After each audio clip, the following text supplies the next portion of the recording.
I was sentenced today for continuing to assemble for worship with our congregation in 2020 and 2021 as the Bible directs. A justice of the peace fined me $65,000 for an outdoor church service that was live streamed and open for all to attend on June 6, 2021. Even though most pandemic-related charges have been dropped, and many are being dropped in Alberta, the recent ruling there does not apply to Ontario, as it pertains to a technicality of the issuance of the pandemic mandates in Alberta, not the constitutional validity of the tyrannical orders imposed by conservative governments in our provinces. I admitted today to one count of obeying God rather than man. I freely admit that we violated the Reopening Ontario Act, an act which brazenly violated Section 2 of the Charter of Rights and Freedoms, the underpinning of the Canadian Constitution.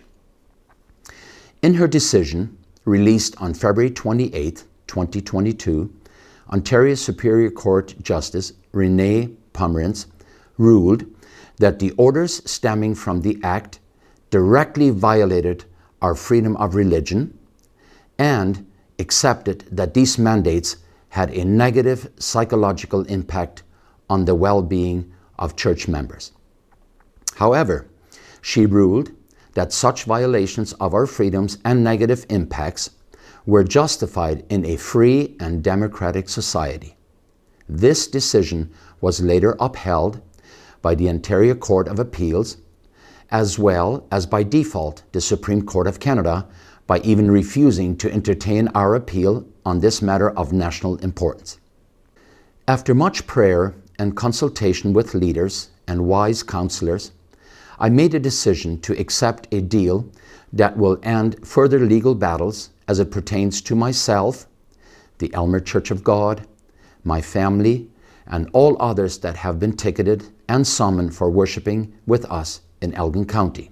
I was personally fined $65,000 for apparent harm that I caused the surrounding community for continuing to gather for worship during a declared pandemic.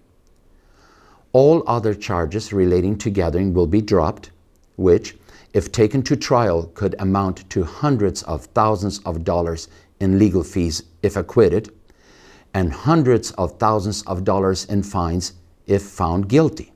As gathering for worship was declared a harmful act in the community to the court today, I, along with the Church of God congregation, offered, in lieu of the fine, to donate $75,000 over the next year to the Elmer Food Bank to make amends to the local community that was most impacted by our actions. Sadly, this offer was declined outright by the prosecution, and the $65,000 fine will be going to the Ontario government, not the local community. This raises the question whether our actions were a harm to the community or a harm to the government narrative. I'll let you decide. Our congregation didn't have a single funeral in 2020, 2021, or 2022. The local public health unit has been unable to trace a single case of the virus to our gatherings during the entirety of the pandemic. We were threatened by neighbors, persecuted by Christians, defamed by the media, vandalized by radicals, surveilled by the police, and fined by the government for offering the gospel to the lost, hope to the fearful, comfort to the hurting, refuge to the outcast, food for the hungry, and a hug to the rejected. That, my friends, is the fundamental duty of the church, the people of God. When we abandon that duty, we bow to man and turn our back on God. By God's grace, I will always obey God rather than man, regardless of the consequences. Did I make mistakes? Could we have done better in some situations? Of course. We now have the privilege of hindsight, and our position on the pandemic is broadly and scientifically validated, regardless of your faith in God. Public trust in our governments and institutions is collapsing with no end in sight. We know the truth will prevail. lies and liars will be exposed. So I implore you, love the Lord God with all your heart and soul. Follow His voice, His prophets and leaders. The best is yet to come. God bless you, and may He restore godly leadership throughout our land.